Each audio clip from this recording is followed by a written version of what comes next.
Hello everyone and welcome. Today we're going to answer a simple but important question. What is Scopus?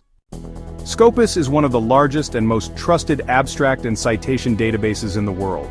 It covers a wide range of research articles, conference papers, book chapters, and patents across all major fields, including science, technology, medicine, social sciences, and even the arts and humanities. Scopus was launched by Elsevier in 2004. And today, it indexes over 27,000 journals from more than 8,000 publishers worldwide. It also includes conference proceedings, trade publications, and book series, making it a comprehensive resource for researchers. But Scopus is more than just a list of articles. It provides powerful tools for researchers, including, first, it allows you to track how often a paper is cited, showing the impact of research over time. Second, it automatically creates author profiles linking researchers to their publications. Third, it offers journal-level metrics, like CiteScore and SJR, which help you judge the quality of journals.